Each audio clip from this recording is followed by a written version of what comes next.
You're listening to the Comic Crusaders Podcast. I am your host, Al Mega, CEO of Comic Crusaders and Undercover Capes. In this show, I'm sitting down with creators from all walks of life to talk about inspiration, process, the lessons they've learned, and a whole lot more.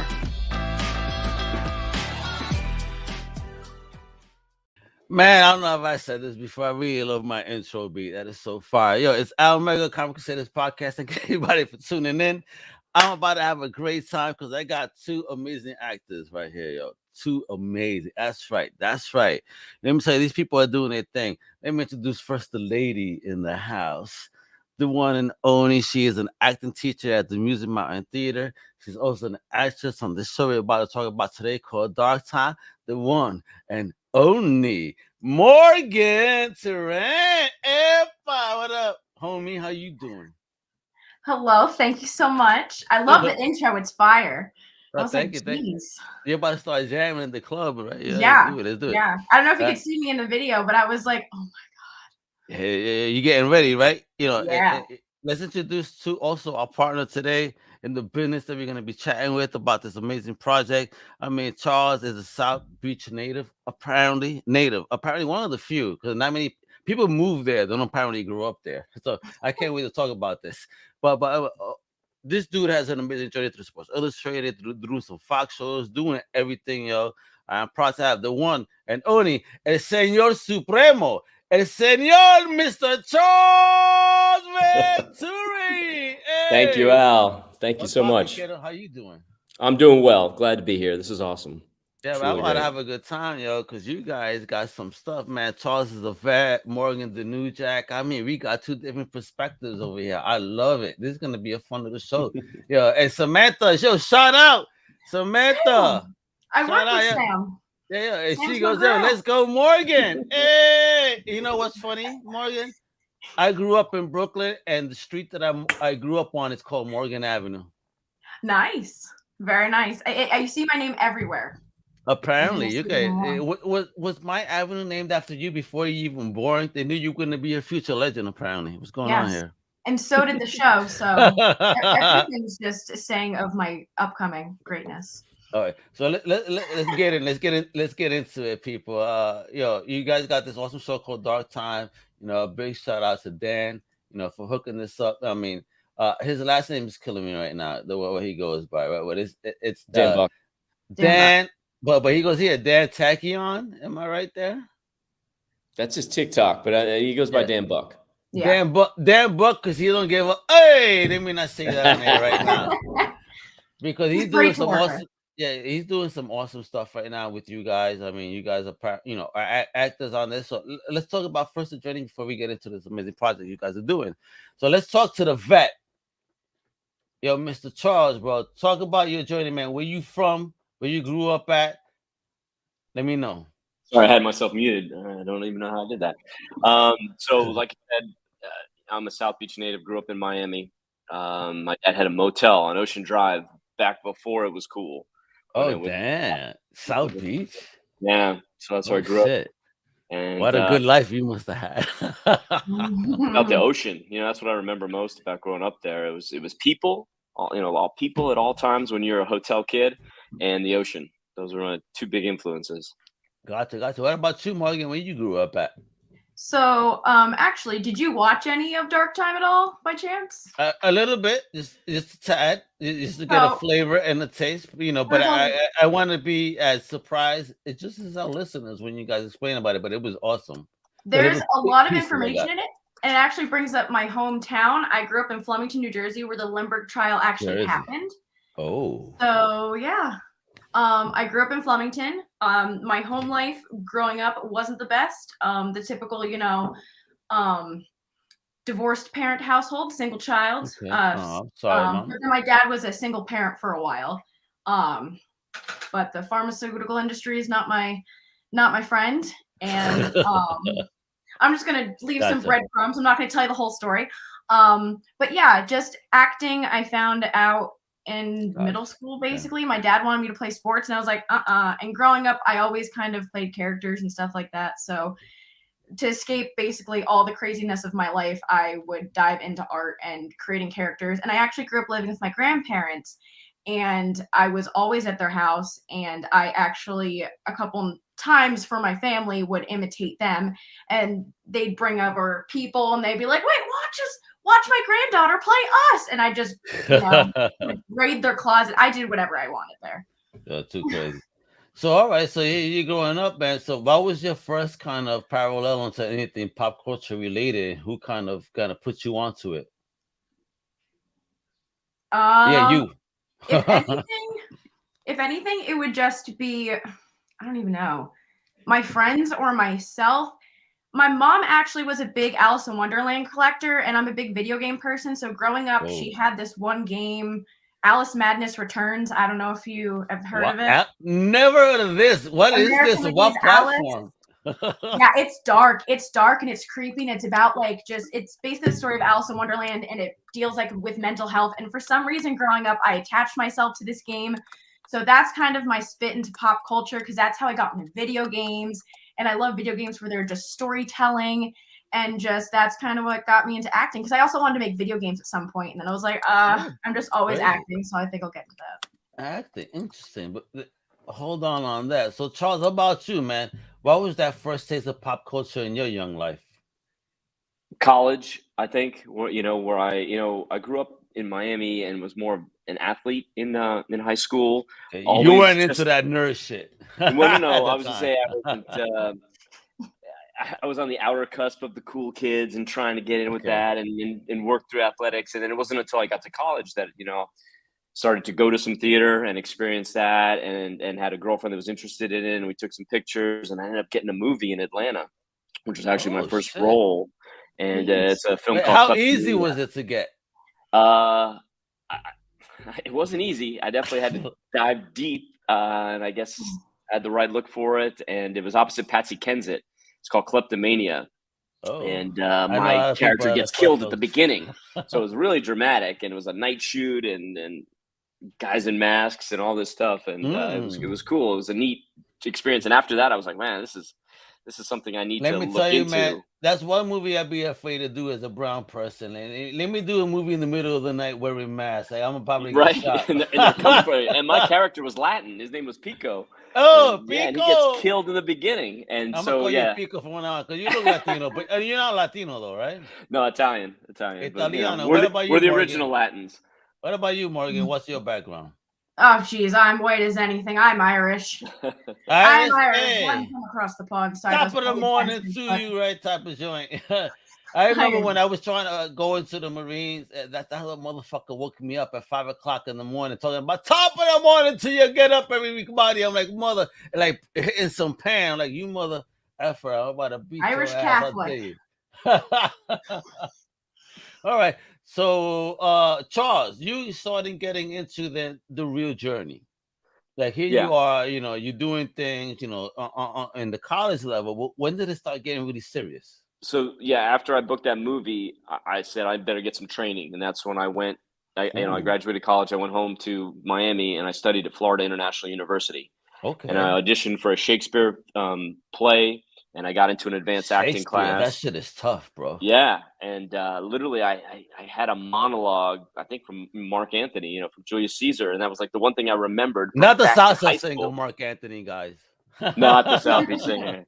And so I busted that out, got the part, and then was in an advanced acting class. And I remember, they asked us to do a scene on stage and to dig deep, and he kept saying, you're speaking to 400 people, now 1,000, now 10,000 people, and just kept going bigger and bigger. And he said, stop.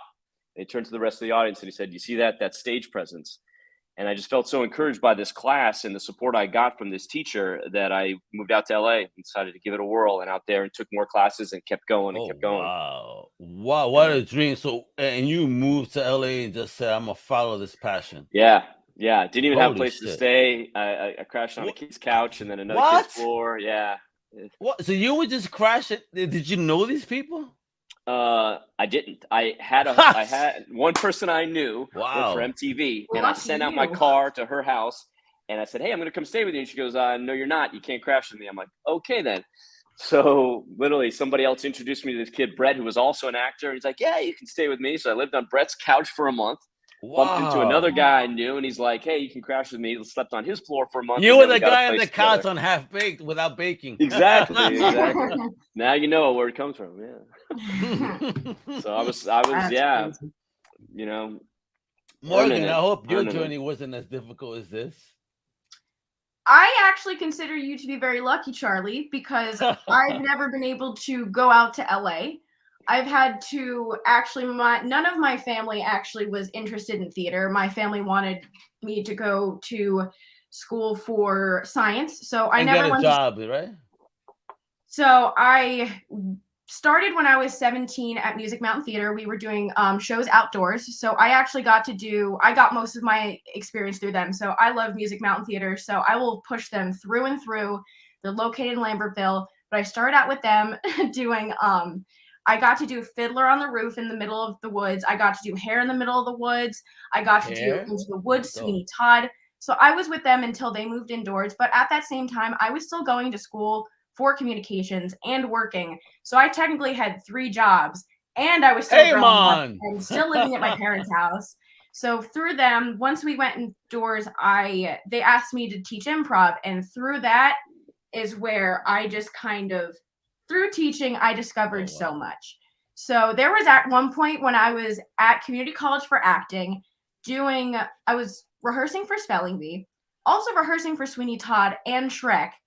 No, Shrek was open, but I was doing 3 shows at one time. So I was like, excuse my French, but balls deep in all of these projects. And I was like, I love this. And at the same time, my parents were like, you're not going to go to school for it. So I moved on to TC&J for communications, where I studied TV, radio, film, of which now I can make all my own projects. So it's even better. So I don't just have to be. I don't need you, people. Shout out to Sam. She's my girl. I was in her student film, of which was absolutely phenomenal. And obviously, Dan has been able to give me all this experience. And just because you're not out in LA doesn't mean you're not getting all this awesome work. I also got to do, through Music Mountain Theater this year, I have a nomination for a non-speaking role through the Fantastics. What? Where I was on stage for the whole time.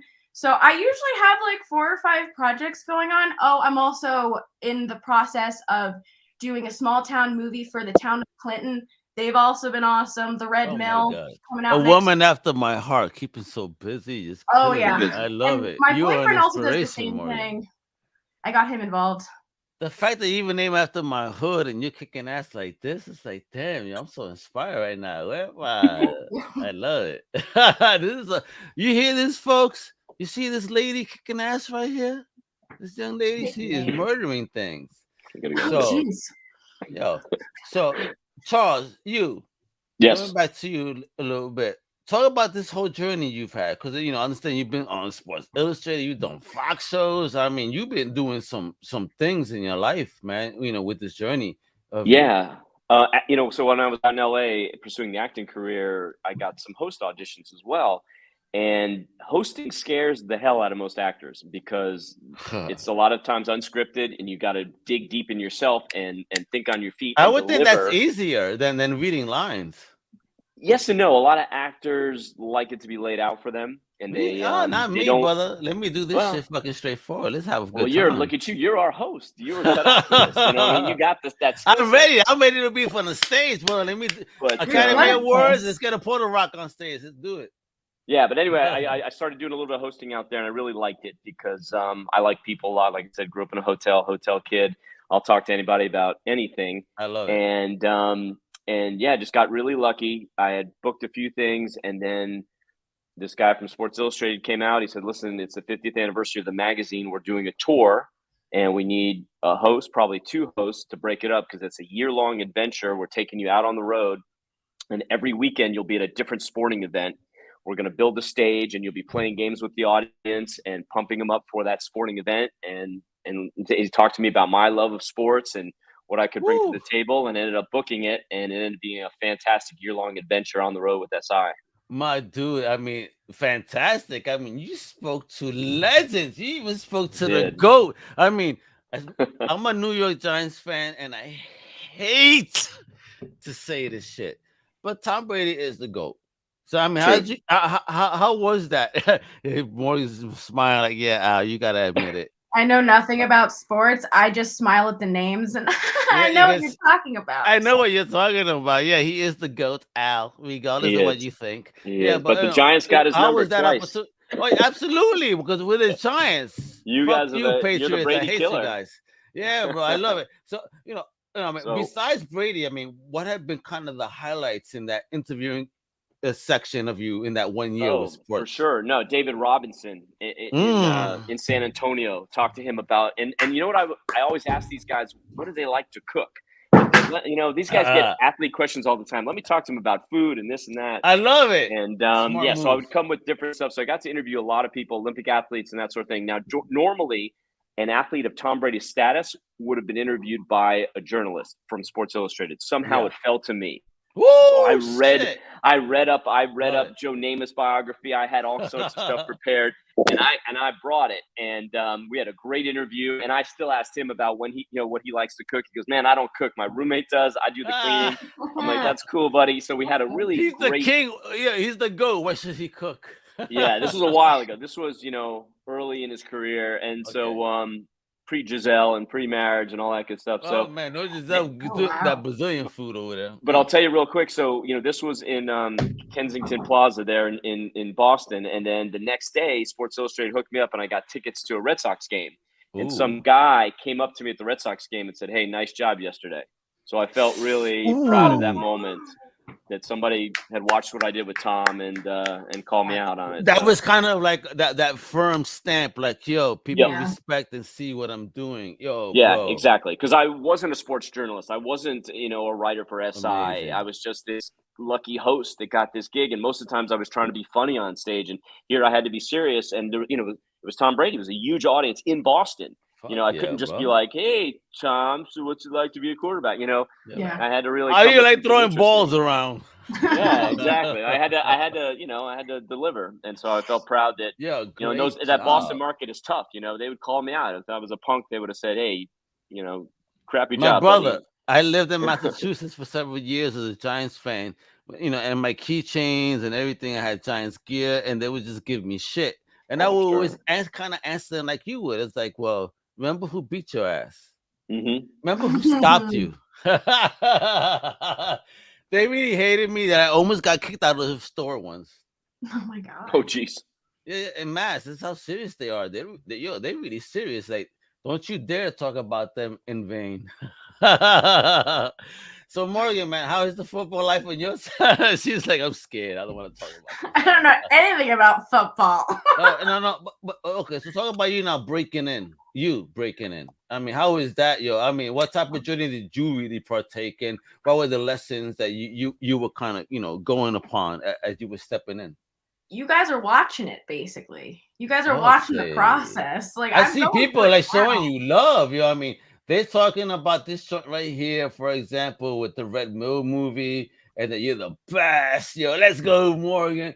I mean, you said you're only starting. This is bullshit because you said you're only starting, but apparently you leave an effect on people. It's not that they're your friends.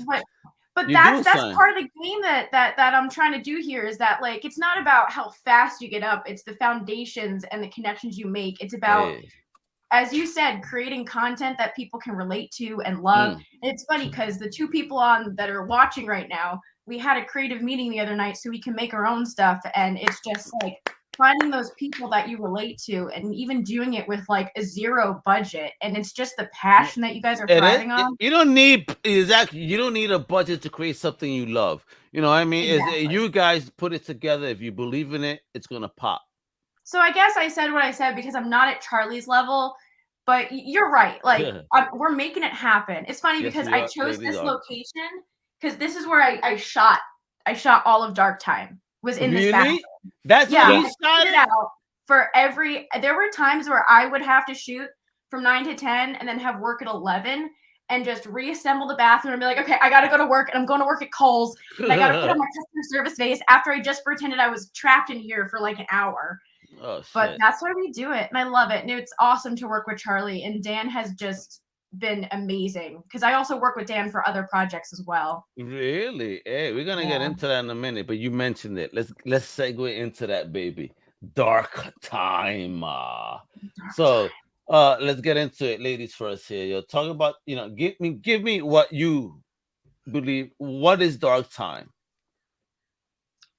DarkTyme. What isn't DarkTyme? What So is it? I DarkTyme is love a it. dark scientific 17 episodic, I guess, that leads. I don't want to give too much away because there's a lot of information. That leads you through the story of me getting kidnapped and Charlie having to coax me into writing a book that will save the world. My world. What? Charlie. But Charlie, there's 3 different timelines. Charlie, what are you doing here to this young lady in this show? It has to be done. It has to be done. There are many, just so you know, the world doesn't just happen on one singular timeline. It happens on multiple levels. And so DarkTyme is exploring that. And where I am in the future, I'm reaching out to her to save the world by documenting the historical events. And if things get messed up and she doesn't pull it all together, bad things are going to happen and both of our worlds will be destroyed. Me in the future and her in the past, because everything's connected. So, and that's what the show explores. So this is some really time traveling, like, you don't F around because we're about to all die if you don't do it. I mean, not just now, but even then. Did you ever, because I know this is like, pop culture podcast. Did you ever see the BioShock series in this series at all? No, I have not watched the BioShock to know. Well, it's a video game, and the newest one goes into all of this, basically. And it's funny because when I auditioned with Dan, he's like, so improv a scene for me about where you tell me about this crazy take on turn of events in the future. And I just basically referenced my favorite video game. And it's just really cool to have gone into all this content because it's all based on true events that have like happened throughout life. Like he goes into the Limburg trial and it's just so funny because like I grew up there and he brings up like women's voting rights and all this different stuff. And it's just like really crazy, especially because Charlie, he would send us outlines. Charlie knew what was going on. I didn't. It's also all improv, so we didn't have like written lines. So everything in the podcast and in that you watch is like genuine reaction. Because I'm like, I don't know what's going on. Like, I didn't realize that you didn't have my information or the timelines that I was going off of. I did, but I chose to ignore them. I only looked at Claire's name. Interesting. And it's like, Claire feels like, she's getting sick. So I wanted it to be as genuine as possible. No, it comes across great. She's a fantastic actress, guys. I want people to see. I mean, look how sick this looks. Oh, shit. Oh. Yeah. And that's a look into Bram's world. So, my environment was this dark cave that I made out of my closet with, materials that I found in a gray old torn up blanket and a lamp next to me and a propane tank and all kinds of crazy stuff that I just kind of whipped up. And so that's where I would film my episodes, my part of it. Oh, I love it, bro. I mean, and then at the end, you'd come out of the closet. And at one point, I'm like, I didn't know you shot in there. I didn't know the rest of the house looked like that. There's so much great artwork in this. I'm gonna get them right now to display because you guys kind of kicked ass, at least in the concepts of what things are supposed to kind of look like in this, right? Mm-hmm. So, did you have any input into at least the creative aspects of any characters? Is that all Dan? It was mostly Dan. There is a character that comes up later that is the big monster that I guess you get to see that I actually made the costume and my boyfriend was the monster. So your boyfriend, is he really a monster? No, oh my God, not at all. He's just you better be a good boy. Come after your I worked very hard to find him, so he's a wonderful man. I love we'll see him one day. Shout out to your boy. He better be a good man because the comic community will fuck your ass up if you treat this young lady bad. All right. Oh my God, he never will. We're gonna be the big brothers to Morgan here. All right, come on now. I love it. It's funny because I used to frequent Comic Cons and conventions all the time, so I love the comic book and. What type of cons you have by you? I used to go to Monster Mania and Cherry Hill all the time, but it got a little bit too expensive, so... It's always expensive. Yeah. homie. I mean, them shits ain't cheap anymore. Yeah, it's They not, but used I to be love it. inexpensive, but again, if you really love the culture, you're gonna do what you're gonna do. So let me show off some pictures. Give me just a moment. Oh God, people just loving you. Look at this. That's my boyfriend. Oh, library theater. There you go. You better be showing love for for your lady right here. Don't. Where's Charles' lady at? What's going on I here? know. I think she's in traffic. That was awesome. Talk about what is the most fun experience either of you have had in recording DarkTyme. Either or. Go ahead. Ladies first. And I see Oh. Charles being quiet, but ladies, go ahead, lady. I was gonna say, I think the time where I had to eat the mac and cheese out of container. Mac and cheese. I love mac and cheese. That's never a bad time for me. And it's especially because we had to think through everything, and I like doing everything very like as realistic as possible. So I'm Okay. like, they wouldn't have given me a fork, and Dan's like, you can do what you want, I guess. So I was starting to eat it with my hands. So it was also like in this crazy. Oh my headspace. God! You know what? Not for nothing, I am a texture man. I do not want to dip my fingers in motherfucking Oh, you said you macaroni watched it? cheese. Yeah. Yep. Yep. So I had I I can't. was like scooping it into my mouth. Oh God! I mean, It's cute. We're I actually. Go we're ahead. human beings. I don't want to do no shit with my hands. You know I can't have. It's just so nasty.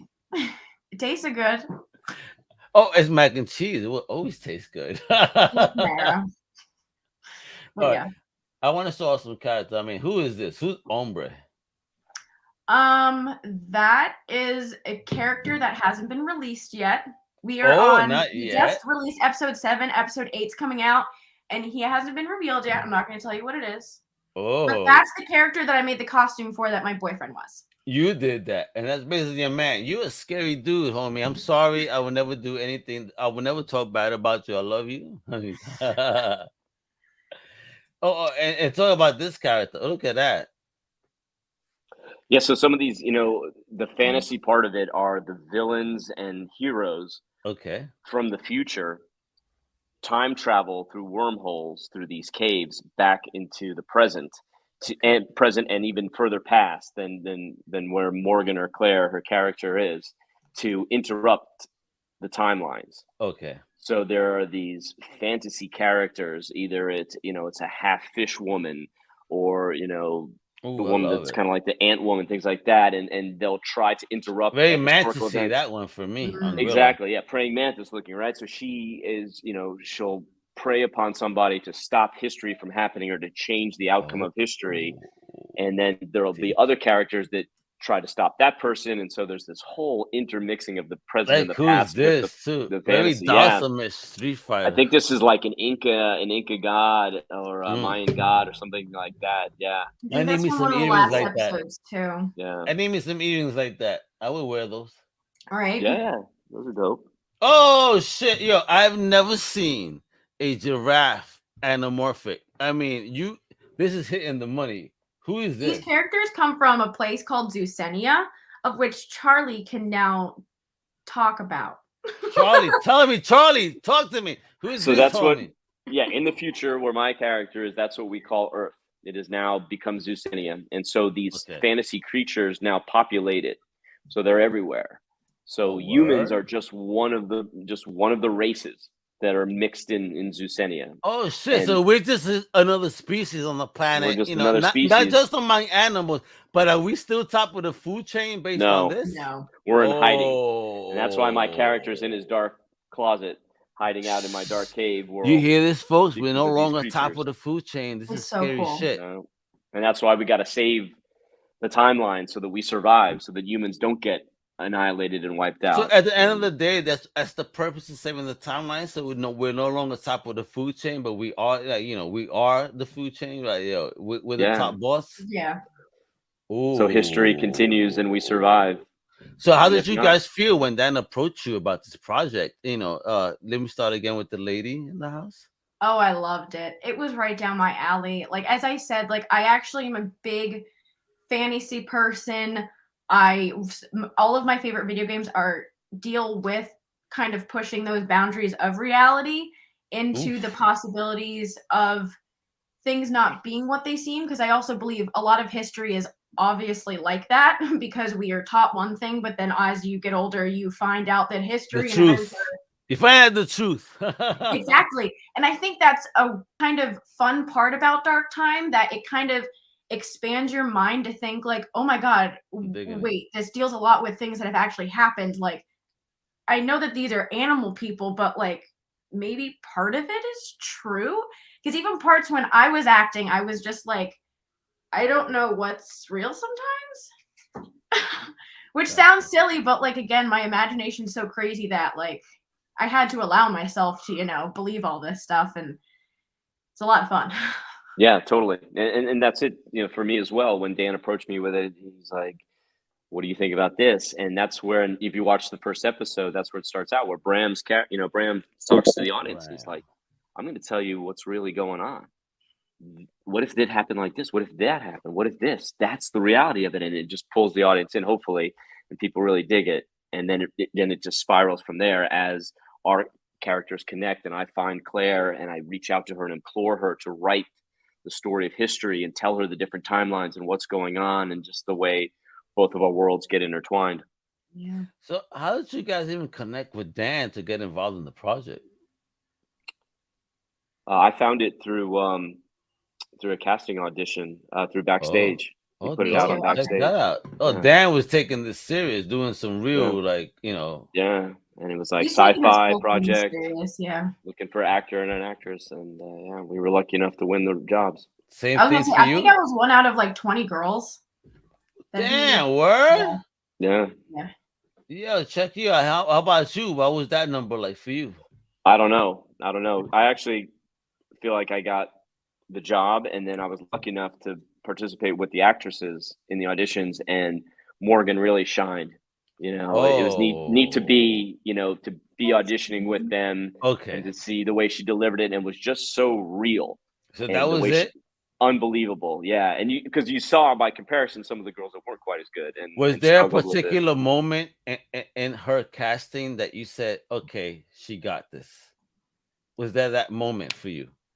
Just the whole thing was real. Just the emotions, the connection. Check you out. You better put this on your resume. Said to her, he was coaching. He was directing us as we did the scene together. And hey, do this, and she just took direction really well and was great at improv. Fantastic. You could see that she's a pro, and she won it. So Morgan, a fun fact about that audition. Yeah, go ahead. What? I think that's the one I did while I was living on a porch during quarantine. I think I was outside for that audition. What do you mean living on a porch? So during quarantine, I was living in my parents' house for the longest time, and I just decided I wanted to move out. So I moved in with my boyfriend, who was also taking care of his family, and he comes from a very similar background. So we found the porch as a place of solace because his brother he was in college. So we wanted to give him his space, and everybody had a room. And we're like, you know what? So we set my Xbox out on the deck, and it's basically a room without a wall. So we basically kind of set up out there, and we did a whole bunch of auditions out there. And I think that my final callback was done outside, because I think I remember looking through the cracks of the porch and being like, I hope the neighbors don't call the police. Oh shit, I love it. See, people, this is the journey of people trying to break into the business. Like, wherever you get the opportunity to be able to showcase yourself, to do that, real, whatever it is just do it. I love it. You guys are passionate about your craft. Thank you. And you really had to be, because we filmed this, she's in her house, I'm at my house, and Dan. And how far apart are you guys? 3,000 miles. I don't know. 1,500 miles. And Dan's directing us on a Zoom call, basically. And it's so actors. Yeah. And it's like, okay, guys, here's the scene. Bram, take it away. And I would kind of lead, and then she would react, and we would do it. And then we'd get some direction and change things a little bit. And, we're filming ourselves with our phones as well as our Zoom call. So how do you feel about that? Is that something you guys were comfortable with doing? I mean, this is so different, I would think, than doing a traditional on set type of shit. Here you are, like Absolutely. on the internet. Like, what Yeah. the hell? Like nothing I've ever done before. It was very demanding and hard, and just getting the Yeah. sound right. And he's like, don't play the performance to the Zoom call, play it to your camera. And Right. Oh, so damn. we really had to be, it's just a different kind of acting. Really, Really, very Morgan? How do you demanding. feel the same? Yeah, it was funny because I'm also on my laptop that we shot it with. So I'd have Charlie like down below his face so I could like look at him, but also like glance at my phone. So it was like I could see Charlie out of my peripheral, but also look at my phone. And it was nuts. And of course, I love this stuff because you can see how much of our heart we put into it because it was all of us trying to just get the best product out there. Yeah. And just like use all of our resources. And I was actually in one other project this past year called TikTok Famous with Steve Oakley from The Real World, and that was also done on. Shit! You were part of that? Did you hear about that? What? Wait! You telling me though? I wasn't You were on part The Real World. I wasn't Oh, on The Real World. but It you were was dealing a with it. director from The Real World that wanted to do the same thing as Dan and had a whole Okay. bunch of different people, like the office scenarios. Oh. And I did it with my boyfriend. It was cute. And it was a nice project, but this experience with Dan was just a whole other level, especially because we had to meet Sunday mornings and like Okay. it was just like with our schedules because we're all professionals, we're all working. Like it was just nice for the We three of got us. day to be like- jobs, we got our hobbies, we got our family life. I mean, too much thing incorporated. But we all came into that. together for it and it was awesome. Love it. Love it. Look at you. What about you, Dan, man? I mean, any type of opportunity like that? No, nothing quite like that. But It's more- we're hoping I mean, that cool stuff comes out of this. We want to keep it Yeah. going, and it really, we're both sci-fi fans, but now we really I want, love it. hope that So- we hope so- great things out for DarkTyme. So- Yeah. I gotta ask here, what would be the ultimate end goal for this? I mean, a movie, a series, a la Black Mirror, animation. I mean, what would you guys want out of this at the end of the day? Let me start with Charles. For me, a series, absolutely, because I feel like a movie has closure to it. And what was neat about this is every episode changed a little bit and developed a little bit. And I feel like the story evolved, and even more so than Dan's original vision, because as we brought things to it, and like Morgan said, she helped develop that character. She got her boyfriend to play the character. So now we've got that infused into the story.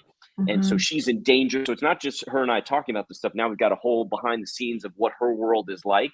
And so I think that if we could make this into a true series, even if it was just on the internet or streaming, would be awesome. And I think that Dan Buck is so creative, and working with Morgan, it would be an honor and it'd be really great. And I feel like the sci-fi audience would really dig it as it evolved.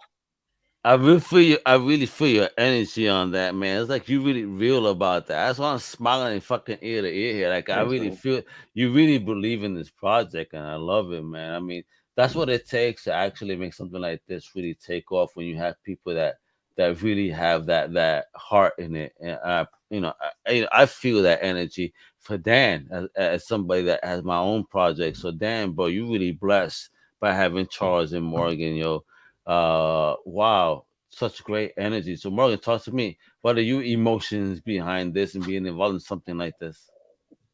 Charlie said it probably the best way, and I'm on everything that you said, from the episode to be able to work with you again, to just everybody getting involved and Dan being amazing. Like I've already expressed how much I love this project.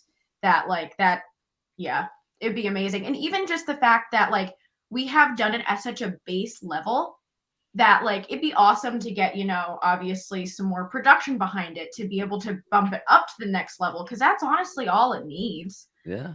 It has everything. It's almost there. Passion. With the talent behind it, like you guys, it's a wrap, It's only a matter of time. That's all it really is, It's just a matter of time of the right person understanding what you guys are doing. Like, and this is what we need. Again, you guys are bringing fun, escapism, and everything to the game via this project, which is what we need nowadays, to be honest. I hate getting political, but it's just a matter of like, not being political, but we need to escape sometimes. We need to have fun.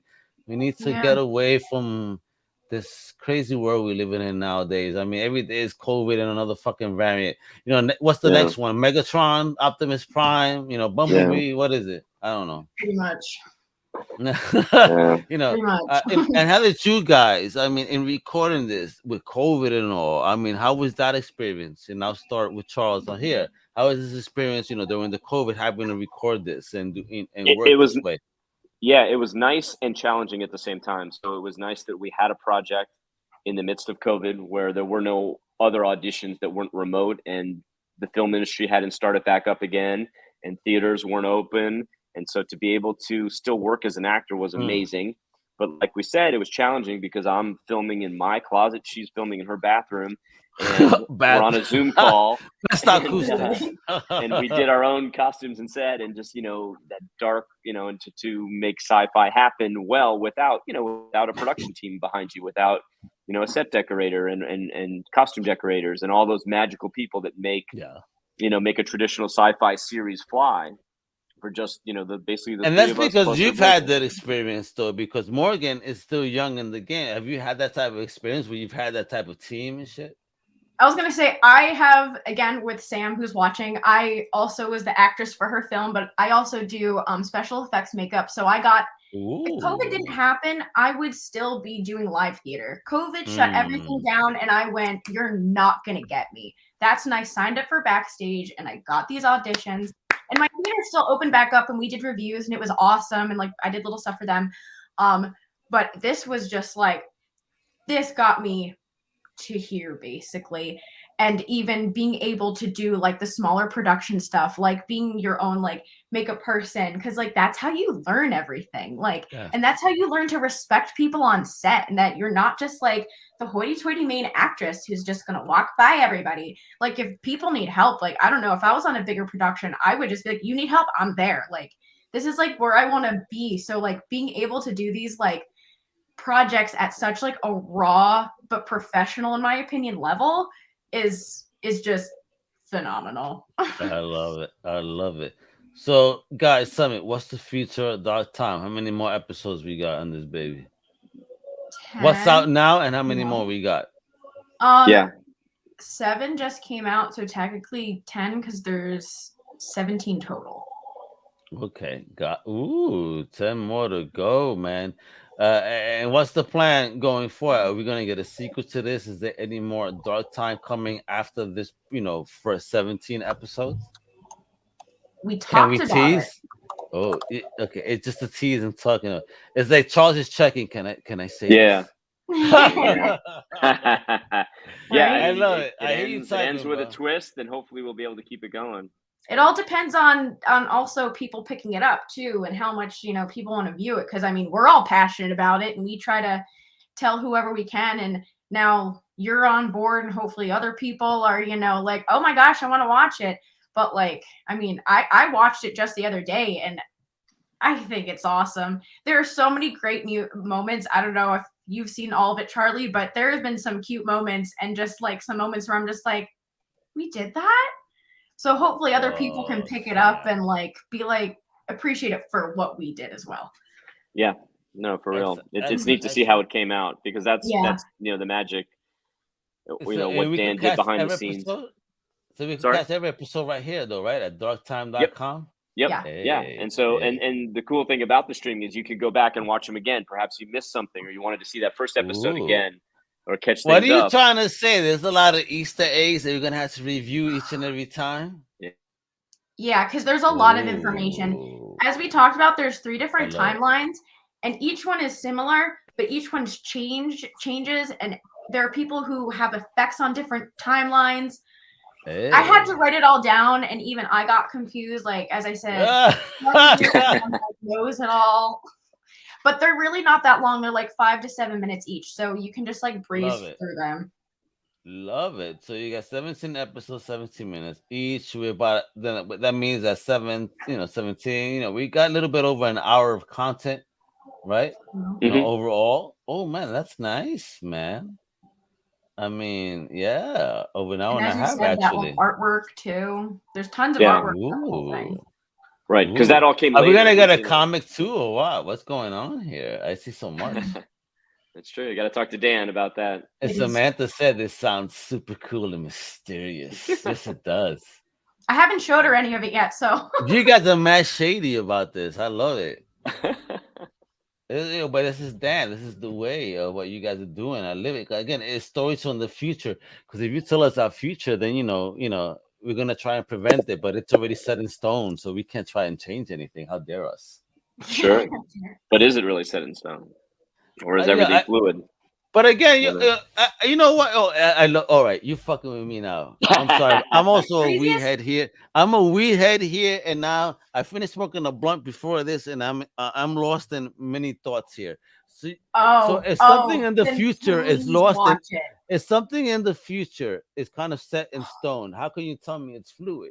It's supposedly, your destiny is set in stone, which means that your future is set in stone. So how can you tell me I could change that narrative anyway? Because people I'll tell you, because people from the future in Zusenia can travel back in time and change a timeline, change an event in your life, and that affects where you are today. And how can they tell me? Are they warning me, or they just take a factor out of the way you're about to get on a bus and somebody bumps into you and you miss that bus, and that changes everything. Or it could have happened to you already. They blow up the bus and it doesn't even show up, or something like that.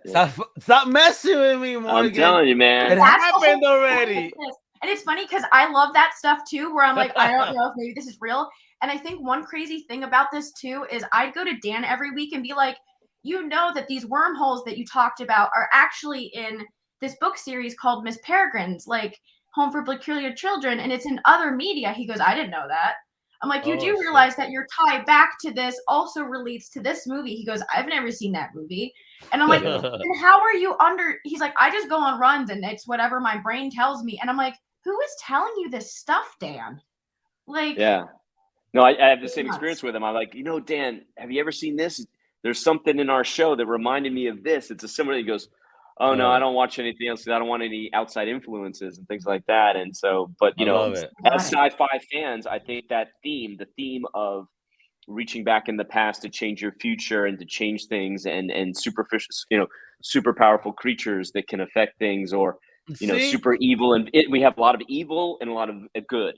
And that, but what scares me there though is. What scares me there as a nerd, and let's get into scientific, but if you're going into the past and you want to start changing timelines, now, going a la Flash and DC multiverse type stuff, are we creating alternate timelines now? Are there going to be multiple Almegas, multiple Charles and Morgans all over the place? What's going on here? That's something we talk about in the show, that there's the historical past. That's that one timeline. But then in the second timeline, somebody interferes, some creature interferes with this, and then the timeline changes. And then there's a third one where they try to change something and another creature stops them. So does all every three are traveling in the create same way. A new world? I don't know if every timeline creates a new world, but it definitely creates a wrinkle in time. It creates an alternate reality. We got our reality and then parallel realities. Look how deep this is, folks. Please don't smoke. If you smoke weed during this, you guys are gonna get so lost. Don't blame me. Yeah. And it's funny because I was again watching it the other day with my boyfriend, and I literally realized that I don't think I get kidnapped in my world, Charlie. I think I hop timelines. I was thinking about that because I was like, then how do I know you? Because I'm asking questions about all this stuff because it's a new world, and I'm pretty sure that Claire tops timelines. It's really nuts. Like that. Like, it's even the people who are in this are just like, wait. We're starting to figure it out, Al. We don't know what's going on. Oh man, look at it. And this show we're discovering. Dan, look at it. You even got the actors attached to this is just insane. Especially if people who like this stuff. Like, I don't know if you guys follow the Five Nights at Freddy's lore, but that is also incredibly insane. And just the people who have been a part of the process, like the fans have also added to it. It could be the same thing. I love it. You guys are bringing so many different pop culture references into this amazing project you guys are doing with Dan. And Dan, you got to come on next. We've had your actors. Now you got to come on. Don't be shy. All right, blast them. So everybody, you gotta talk. You guys have been awesome. I mean, I don't want to keep you much longer because you're about to hit an hour. You guys have been amazing, great energy, and I love to see the passion that you have behind this project. So before we go today, start with Charlie because he's the vet in the game first. I mean, any advice for any up and coming, people that are trying to also get into the game? Absolutely. Just follow your passion. Think about what inspires you in life. And as an actor, as a performer, what speaks to you on the inside. Oof. Because people, like different things. And, this is a sci-fi show and we're sci-fi lovers. And so if that inspires you, try to find filmmakers and other people that can help you achieve those goals. And if it's athletics or hosting or anything you want, because the entertainment industry has so many different lanes that you can run down. Think about what you're passionate about and then pursue it, and you'll get there one day. Ooh, I love it. So how about you, Morgan? Because you are the rookie in the biz. You're stepping in, you're kicking ass, murdering everybody. What up? What type of advice you got? Just ask for what you want. If somebody says no, it's not your door to open. There will be plenty of other people who will want to hear your amazing ideas. I literally just got shot down. I actually didn't get shot down. I got asked to be with them, but a talent agency who I didn't entirely agree with. But I got in the car and I was like, just because they don't really like me, I also don't have to like them. So just realize who you are and just keep going and find those pools of people to work with. And I've heard that as long as you just keep plugging away and just doing what you do and keep true to yourself, you'll end up there eventually, right, Charlie? That's right. And look at this show. This was Dan's vision, and he's like, I'm just going to make it. Yeah. He didn't have a studio or. I was going to say, it doesn't matter how small the project. Like, don't think that you have to go after big projects. Like, do what you are passionate about. Like, I don't know. I love this project. It's the truth, man. Definitely follow your passion, because when you follow your passion, you really are giving more than 100% to it. And it will really show, because passion supersedes anything for real. And it really does, be on display. Real talk. I mean, I'm passionate about this. I'm passionate about sharing projects by independent creators like Dan, working with people like yourselves that are, working hard to achieve, certain goals in life. So you guys inspire me, fire me up. So thank you, giving you your flowers, both of you. Thanks for being brave and bold. You too. I love working to share with that. You guys are amazing for, Thanks, Al. sharing of yourselves. That's a hard thing. So any haters, just give them the middle finger salute and just ask them, are you willing to do this? Get the F out of here, That's all you gotta tell them, because y'all doing the real. So thank you for entertaining me. I appreciate it. Putting smiles on my faces. You know what I mean? Hey, thank you, Al. Charles Morgan, you guys rock. Yo, please, once again, here we go. Library theaters, like Jeeves fries me up with them giraffes. I mean, that really was crazy. I've never seen a giraffe anthropomorphic, so that was pretty fucking cool. There we go. It's nice. And there's so many more creatures, and it just gets so involved. Like, just check it out. I can't wait. So, folks, there you go. You know where you check it out? You check it out right there at darktyme.com. All right. You got to follow the socials on TikTok and Twitter. All right. At Dan Tachyon. That's Big Dan, the big homie right there that's putting this wonderful project together, putting these amazing people together to create this wonderful project. Please also make sure to follow Charlie on Instagram at C Venturi. All right. Then of course follow Morgan. Yo. Again, Morgan. I don't know. This is destiny. This is destiny. So much stuff on my. Let me tell you, it's MTP cosplay with 3 Y's. Instagram at O_my _MO27. But with the cosplay, I see your cosplay. What's your favorite cosplay, Morgan? So I actually got to be Harley, because I know every girl wants to be Harley. I know everyone wants to be Harley. But let me just say, I have the energy for her and the sanity and the intelligence. But anyway, I got to be Harley Quinn because I used to work for ShopRite, and they gave me the opportunity to create a superhero breakfast where I got to be Harley Quinn and this other guy got to be the Joker. And I got to make the managerial offices into Arkham City. And dope. I got to be on the Cheerios box for it.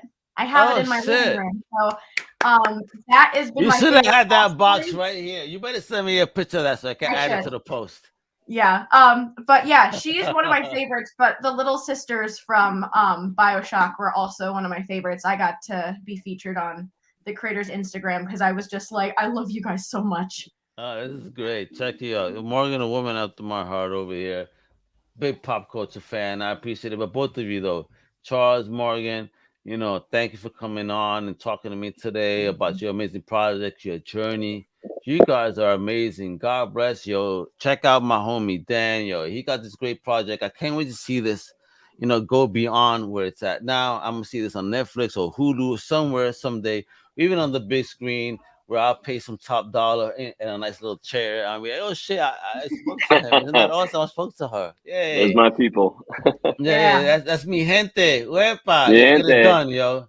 Yeah, Yes, but I sir. love it. So with that, folks, you know what to do. My author tells you everything to do, yo. Please make sure to follow. I'm gonna show it one more time. I can't help it, but I gotta do it one more time.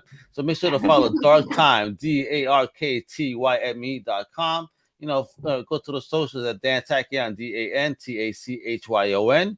You know, and then on Twitter is DAN_TACHYON. All right, please follow Charlie on CVNTORUI, Venturi, and Morgan on MT Cosplay with 3 Y's, and Instagram at O_my.o. I gotta put the phrase always, oh my. MO27. I love it. I know you make me react with your name. Oh my, 27. Before I even text you, oh my, god damn, you got me with emotion. Morgan, how dare you? All right, but with that, I'm out, Mega. You know, out to tell you what to do. Much love. Thank you for listening to the Comic Crusaders podcast. If you like the content, please subscribe and turn on notifications. Also, please visit comiccrusaders.shop and our extended podcast family over at undercovercapes.com. And also, make sure to download the Comic Crusaders app on the Google Play Store today.